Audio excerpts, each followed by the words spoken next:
Singkot, menjelasin seputar IAS. Nah, dari sisi KPPN, apa peran KPPN dalam pembiayaan ini, Pak?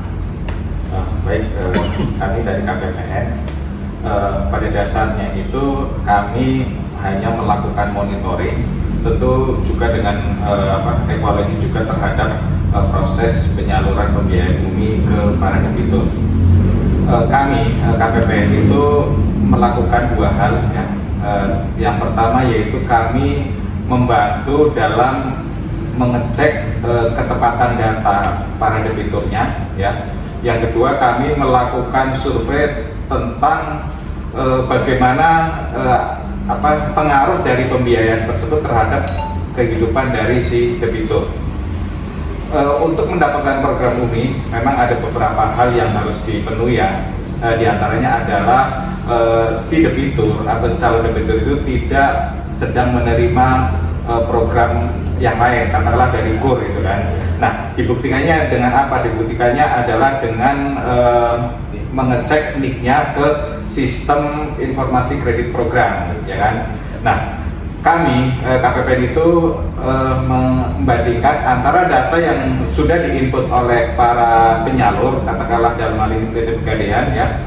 Kemudian kita bandingkan dengan data yang secara fisik kita minta ke lembaga penyalur. Kebetulan untuk di wilayahnya sendiri itu ada dua penyalur ya. Yang pertama PT Pegadaian, yang kedua PT PNM. Nah, memang kalau kita bicara besarannya tentu lebih banyak di PT PNM ya, karena kembali lagi ke metode penyalurannya juga memang ada perbedaan, di mana untuk Pegadaian itu memang mengharuskan ada agunan ya, karena dia perseorangan, sementara untuk yang disalurkan PT PNM itu mekanismenya adalah kelompok. Nah, itu tidak menggunakan agunan, tapi agunannya itu agunan secara bersama. Artinya apabila ada satu yang menunggak, maka peserta yang lain yang dalam kelompok itu yang harus menanggungnya. Nah, itu menjadi salah satu kelebihan sekaligus kelemahan dari penyaluran yang dilakukan oleh PT PNM. Kemudian kembali lagi ke ketepatan data. Nah, setelah kami mendapatkan data yang didapatkan dari lembaga penyalur, nanti kami akan bandingkan data dengan SIKP. Apakah namanya sama, NIK-nya sama, alamat dan lain, kemudian jaminannya apa, berapa masa pembiayaannya, tingkat bunganya berapa yang didapatkan, itu nanti kami bandingkan. Nah, kami melakukan survei ketepatan data tadi ya, itu per tribulan ya, setiap 3 bulan sekali. Kemudian sampelnya itu nanti acak ya, ditentukan oleh sistem ya, acak ya. Kemudian agenda lain adalah kami melakukan survei keekonomian debitur. Nah, ada dua survei ya yang dilakukan untuk keekonomian debitur. Yang pertama adalah baseline, yang kedua adalah endline. Baseline itu survei yang kita laksanakan ketika si debitur baru melaksanakan atau baru mendapatkan pembiayaan bumi. Kita akan lihat nih bagaimana omsetnya, bagaimana tingkat pendidikannya, bagaimana kesejahteraannya. Nah, kemudian setelah jangka waktu setahun nanti akan kita survei lagi dengan yang namanya survei endline tadi. Nanti kita lihat bagaimana nih kesejahteraannya, omsetnya gimana, pendidikannya gimana. Nah, itulah yang dilakukan oleh KPPN. Di lain pihak kami juga melakukan analisa biasanya berapa sih pembiayaan kami terima per triwulan gitu kan. Kami sempat melakukan analisis data ya. Awal-awal COVID itu kenaikan omset di Pegadaian itu sangat tinggi sekali, ratusan persen lah itu kan. Ya mungkin itu salah satu efek dari adanya pandemi yang ketika masyarakat banyak kehilangan penghasilan, Pegadaian adalah satu-satunya, ya mungkin salah satu lah sebagai lembaga yang dapat memberikan katakanlah modal ya dengan jaminan barang-barang yang dimiliki. Kenapa? Karena kan terkadang sebagian orang sayang untuk menjual ya, karena terkadang kalau kita sudah jual kayaknya susah untuk didapatkan lagi, makanya salah satunya caranya adalah dengan melakukan menggadaikan katakanlah. Nah, baiknya juga kabar baiknya adalah ternyata program gadai juga bisa katakanlah ditunjang oleh UMI. Ya. Nah, itu juga menjadi salah satu analisis kami. Tentu analisis kami itu nanti kita harapkan dapat memberikan sumbangan ya bagi perbaikan aturan ke depan, aturan mainnya, SOP-nya dan lain-lain. Harapan kami tentu semakin banyak masyarakat yang bisa mendapatkan pembiayaan bumi, tentu juga dengan kalau bisa makin besar ya plafonnya, juga tentu tidak merepotkan dalam segi administrasinya, karena bagaimanapun juga namanya pinjaman pasti ada administrasi yang harus dipenuhi oleh katakanlah si debitur. Mungkin itu sekelumit peran serta KPPN terhadap proses penyaluran bumi. Demikian ya. Baik Pak, tadi dari sisi Pegadaian mungkin ada menyebutkan beberapa kendala ya Pak. Kalau dari sisi KPPN, apa ada kendala yang dialami dalam melakukan monitoring? Kendala yang kami alami itu kebanyakan dari sisi debiturnya. Jadi kan peserta atau nanti data yang akan kita ambil untuk survei itu seringkali tidak berada di wilayah kita, karena itu kan acak ya datanya di by system. Terkadang kami dapat dari wilayah Sibolga lah, atau dari wilayah mana. Dan kedua tentu dari segi transportasi juga, ya kan, kalau misalkan di kepulauan kayaknya kita agak susah juga itu kan. Namun kalau untuk Pegadaian sih saya rasa tidak terlalu menyulitkan, karena tadi salah satu persyaratan kan lokasi usaha atau rumah di si calon debitur itu kan harus maksimal 10 km. Itu saya rasa itu juga cukup memudahkan kami. Ya. Nah kemudian di sisi lain sih mungkin ini aja selain transportasi tadi ya. Jadi kan kita awalnya itu kan harusnya ketemu tuh ke debitur ini. Namun karena susah juga untuk ketemu, maka alternatifnya adalah dengan melakukan survei secara jarak jauh dengan menggunakan sarana komunikasi ya, seperti telepon atau melalui WhatsApp atau apa. Nah itulah yang kendala sekaligus sebenarnya sudah ada solusinya, mungkin itu. Oke baik Pak.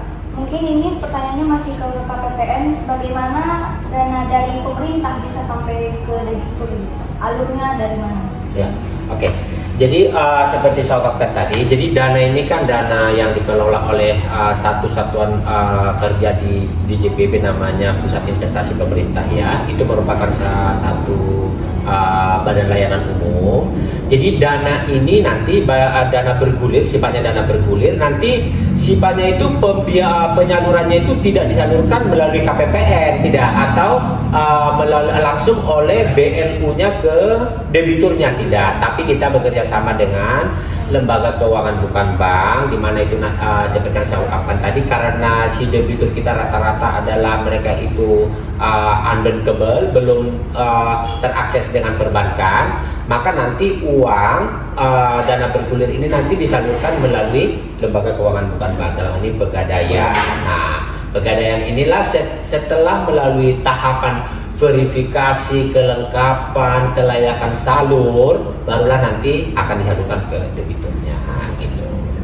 Nah, pertanyaan selanjutnya mungkin bisa dijawab dari KPPN maupun Pegadaian, harapan terkait program pembiayaan bumi ke depannya. Ya, silakan Pegadaian dulu. Silakan harapan nih, Ajen.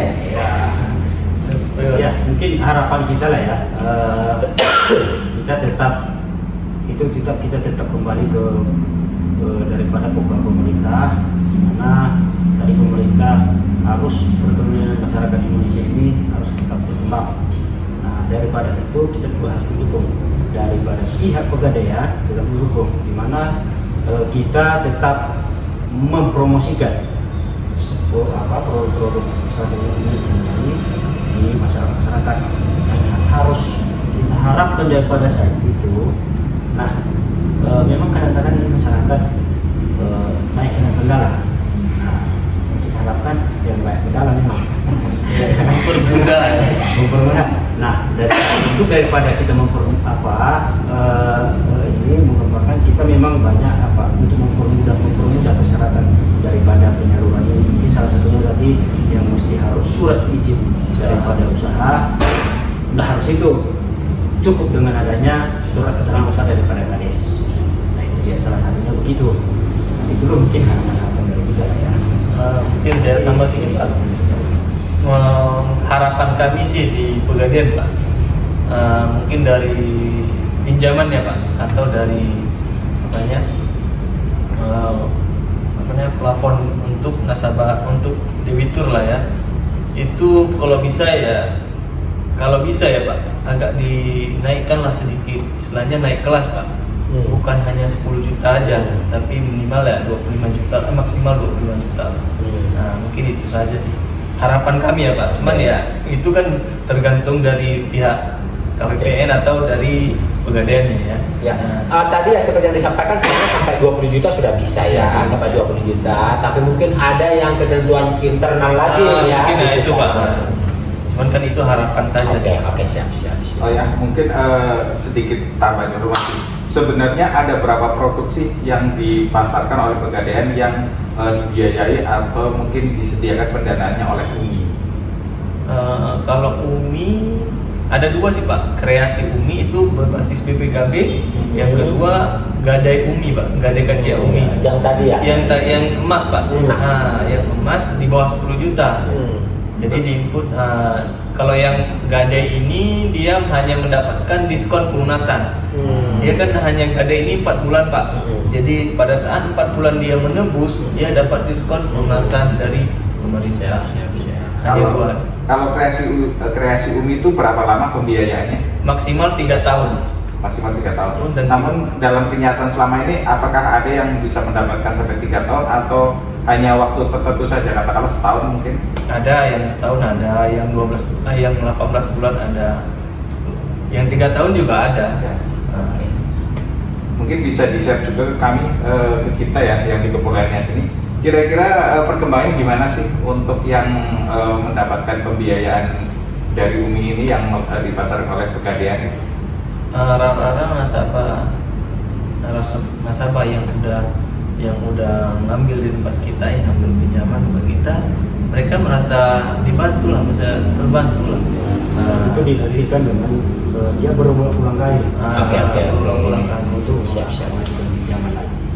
Oke, mungkin saya menambahkan aja ya, sekaligus mungkin mengajak lah ya para UMKM kita yang ada di Gunung Sitoli, Nias Utara, Nias Barat, teman-teman yang tadi kita sudah bicarakan. Jadi buat para pengusaha UMKM sebagai bukti pemerintah hadir untuk menopang ya permodalan dalam melanjutkan kegiatan usahanya, pemerintah sudah hadir dengan namanya pembiayaan ultramikro, di mana kemudahan yang Anda dapatkan ada di sini. Yang pertama, bunganya rendah, Anda gampang untuk mengaksesnya, ya mudah, persyaratannya sangat mudah, dan dengan bunga rendah tentunya hal ini sangat membantu. Dan untuk mendapatkan informasi yang lebih detail, coba tidak ragu, misalnya kira-kira saya layak atau tidak nggak ya mendapat ini, walaupun tadi sudah dijelaskan persyaratannya sangat mudah.